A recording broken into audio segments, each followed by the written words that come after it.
Hello, hi and welcome back to my YouTube channel. For those yang baru dalam channel ni, korang boleh tekan button like and subscribe. And I just nak remind you guys, macam biasa, kalau korang nak share story dengan I, korang just DM me on Instagram, link dekat description box dekat bawah. Okay guys, without wasting any time, let's roll to intro.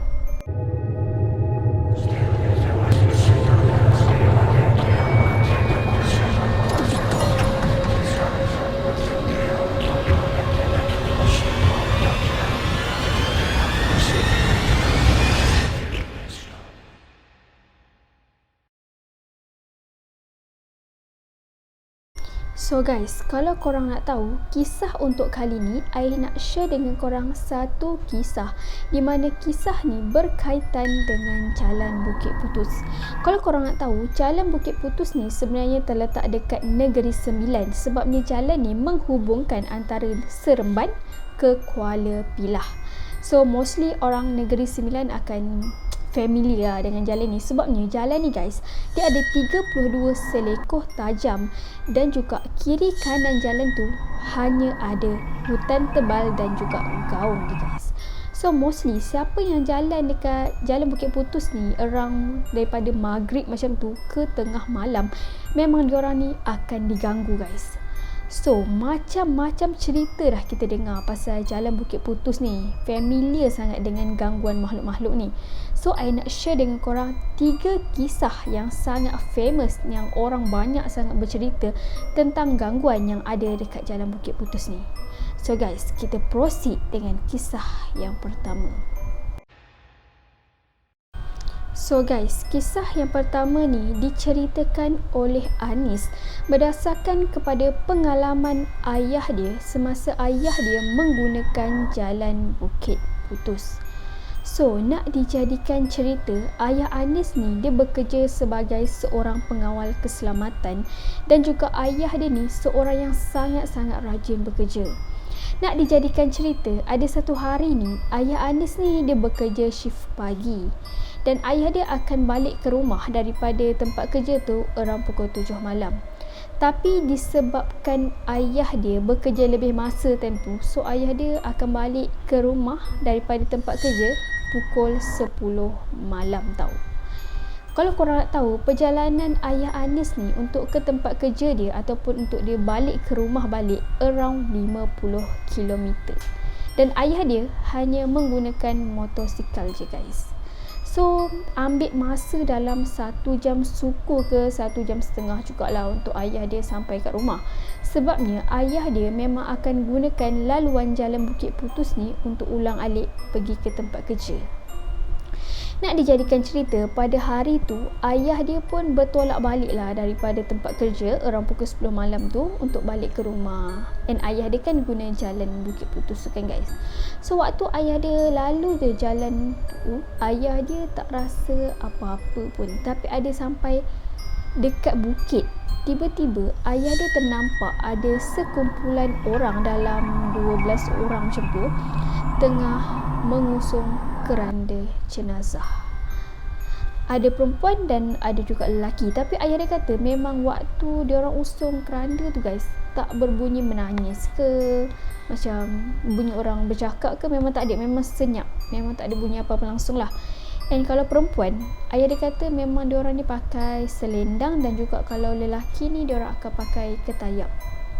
So, waktu je ayah Anis ni nampak yang diorang tu tengah usung keranda jenazah, ayah dia pun stop lah motor dekat tepi jalan dan ayah dia pun berdirilah dekat tepi motor tu untuk memberi macam menghormati keranda tu untuk lalu. So, bila ayah dia tercegat je berdiri kat situ, tiba-tiba waktu diorang melintas di depan ayah si Anis ni, salah seorang daripada diorang ni tegur ayah dia.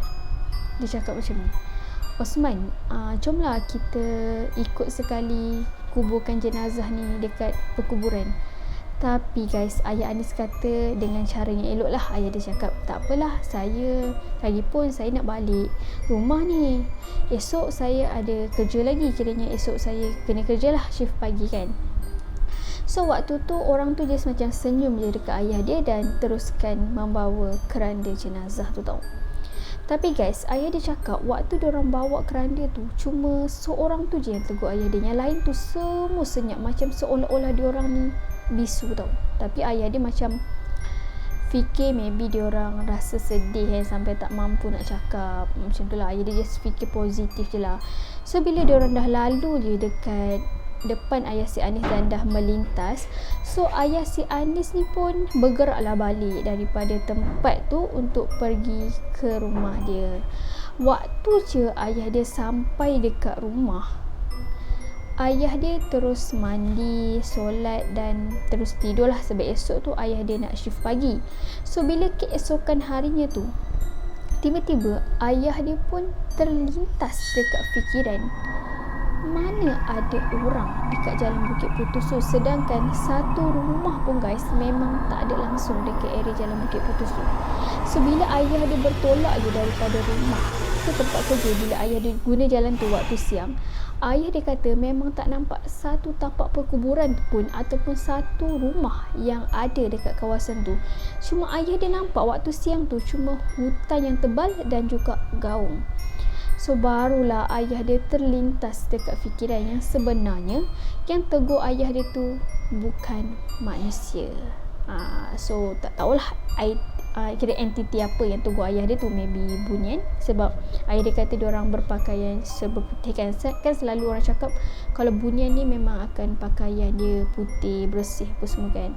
So nasib baiklah guys, ayah dia tak ikut diorang tu pergi ke perkuburan tu. Kalau tak tahulah apa yang jadi dekat ayah si Anis ni kan.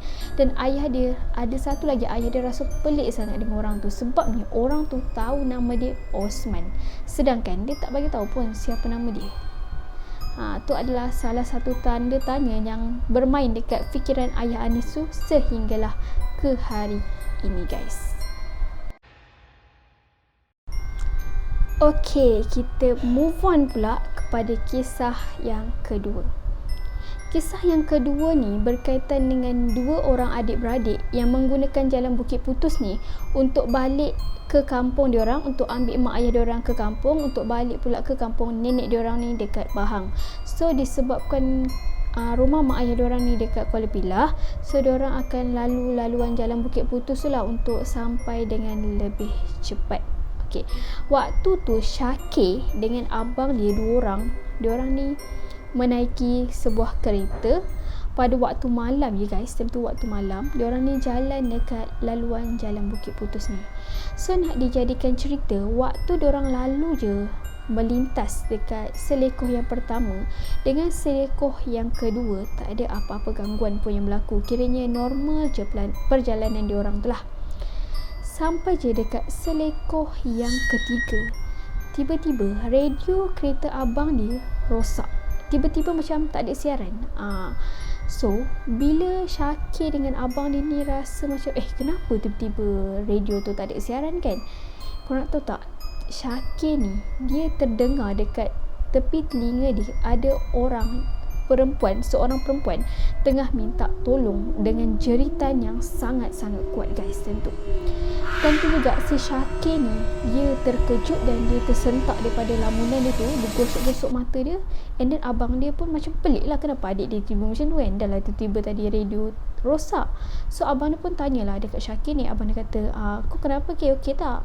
So Syakir ni dia diam je, dia just cakap dekat abang dia, tak apa, teruskan je perjalanan macam biasa. So guys, sampai je dekat selekoh kelima pula, tiba-tiba abang si Syakir ni dia cakap macam ni, weh kenapa tiba-tiba nak naik bukit ni berat semacam ni, padahal aku dah berniaga rendah dah. Tapi tentu guys, si Syakir ni dia tak bercakap juga, dia diam je, dia macam tak nak tegur lah benda tu kan. Tapi abang si Syakir ni tetap macam tertanya-tanya, weh kenapa ni kan, tiba-tiba kereta rasa berat apa semua kan. Tapi itulah, disebabkan Syakir ni dia tak nak layan sangat benda tu, so dia biarkan je abang dia cakap seorang-seorang lah tentu. So diorang pun bawa lah kereta macam biasa. Waktu je diorang tengah bawa kereta dengan keadaan kereta yang berat tu, diorang terdengar helaian ketawa yang sangat-sangat kuat. And time tu lah guys, abang si Syakir ni dia pandang Syakir dan Syakir pula pandang abang dia. So diorang saling berpandangan lah time tu.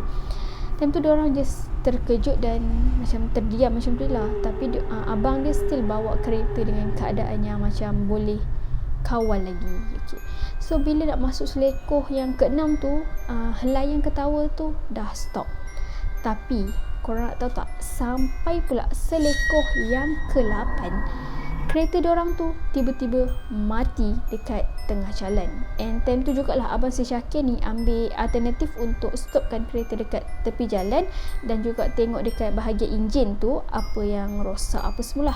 So abang dia pun keluarlah daripada kereta. Bila abang dia keluar je dan abang dia cek bahagian enjin tu, tiba-tiba abang dia menjerit suruh si Syakir yang dalam kereta tu keluar daripada kereta, sebabnya abang dia ternampak ada seorang nenek tu dekat belakang si Syakir ni tau. Time tu si Syakir pula dia ternampak dekat belakang abang dia seorang nenek tua juga. Kiranya dua orang nenek tua tu, kiranya seorang nenek tua tapi orang yang sama. So time tu si Syakir ni macam beranikan diri dia juga untuk keluar kereta dan tarik tangan abang dia untuk masuk dekat dalam kereta. Waktu tu je tiba-tiba diorang ternampak ada satu kereta yang tengah lalu dekat jalan Bukit Putusu dan kereta tu pun stop dekat diorang dan kereta tu juga suruh diorang follow je kereta tu daripada belakang. So disebabkan kereta tu macam tolong diorang, so alhamdulillah lah diorang tak diganggu lah lepas tu. So diorang pun follow je lah kereta tu macam biasa, sampailah dekat stesen minyak Ulu Bendul. Okay. Sampai dekat stesen minyak tu, si Syakir ni pun dia stop kereta sebab waktu lepas kejadian tu si Syakir yang bawa kereta sebabnya abang dia macam dah tak boleh nak drive lah kan. So waktu dekat stesen minyak tu lah abang dia cerita dekat si Syakir ni apa yang dia nampak apa semua. Okay. So lepas dia daripada stesen minyak tu, diorang pun teruskan perjalanan macam biasa. Okay, waktu diorang dah sampai dekat rumah mak diorang ni, tiba-tiba guys, korang nak tahu tak, diorang just macam meluru masuk macam tu je kat rumah. Diorang tak bagi salam, diorang tak basuh kaki apa semua, tak baca doa apa semua kan. So disebabkan tu lah benda tu masih ikut diorang sampailah diorang ni masuk dekat dalam bilik untuk tidur. Okay, tapi time tu nenek si Syakir dengan abang dia ni pun cakap lah dekat si Syakir dengan abang ni, better korang pergi mandi dulu, solat apa semua, basuh kaki baru tidur. Sebab nenek dia kata tadi waktu diorang tengah masuk daripada rumah, nenek yang ikut diorang daripada jalan Bukit Putus tu follow diorang sampai masuk rumah. And diorang pun tanyalah dekat nenek diorang tu, nenek tu still ada lagi ke dalam rumah ni kan? And nenek dia kata jangan risaulah sebab dia dah halau dah benda tu untuk keluar daripada rumah. So disebabkan benda tu lah si Syakir dengan abang dia memang dah tak lalu dah dekat jalan Bukit Putusu. Kiranya itulah first and last diorang lalu dekat jalan Bukit Putusu untuk balik ke rumah mak ayah diorang ni. Kisah yang ketiga ni diceritakan oleh Aus. Waktu tu Aus ni dia berusia 6 tahun. Nak dijadikan cerita, ayah si Aus ni dia jenisnya last minute punya orang tu guys. Okay. So waktu tu ayah dia baru balik daripada kerja dan ayah dia ajak diorang satu family ni untuk balik ke kampung malam tu juga. So waktu diorang nak balik ke kampung tu, ayah dia telah menggunakan jalan Bukit Putus waktu pukul 12.30 malam. Okay. Waktu tu si Aus ni dia tengah tidur dekat belakang dengan adik-beradik dia yang lain. And tiba-tiba dia terjaga sebab dia terkejut terdengar jeritan mak dia menjerit sangat-sangat kuat. Korang tahu tak, mak si Aus ni dia ternampak ada satu sosok lembaga yang tak berkepala, tak berkaki dan tak bertangan melintas betul-betul depan kereta diorang tu. Tapi ayah si Aus ni dia jenis chill punya orang. Dia just macam cakap dekat mak dia, tak payah layan benda tu, abaikan je, tak payah nak tengok sangat macam terkejut apa semua, abaikan. Sebabnya ayah si Aus ni dia nampak juga benda tu, tapi dia kata kalau kita lagi macam takut lagi benda tu suka. So ayah dia cakap dekat mak dia, just relax je macam biasa. And disebabkan benda tu lah Aus dengan family dia, yang satu family ni memang dah tak lalu dah jalan tu. Itu kira macam last diorang lalu dekat jalan Bukit Putus tu, especially waktu diorang nak balik kampung. So ada satu lagi kisah di mana waktu tu Aus dengan kawan-kawan dia telah lalu dekat jalan Bukit Putus ni pukul 7.30 malam. Time tu umur Aus ni dalam lingkungan 20-an macam tu lah. Okay. So waktu tu Aus kata bila dia lalu je dekat kawasan tu dengan member-member dia, dia just rasa bulu roma dia naik tau. Tapi dia kata Alhamdulillah lah, time tu dia memang tak ada nampak penampakan apa-apa dekat jalan Bukit Putus tu. So nak jadikan cerita dekat sini, nak jadikan macam pengajaran lah dekat korang kan. Kalau korang rasa jalan tu banyak kisah ataupun banyak idea, kira macam entiti ni, kita tak payahlah nak macam pergi terjah lagi, nak rasa lagi pengalaman apa semua. So better elakkanlah daripada benda tu. Sebab kita tak tahu kan, kita terbawa balik ke sampai ke rumah apa semua, dah effect family kan. So itulah kisahnya diceritakan oleh Aus waktu Aus berusia 6 tahun dan waktu Aus dah pun dewasa. So itu je kisah untuk video kali ni. Korang jangan lupa stay tune on my next video. Bye.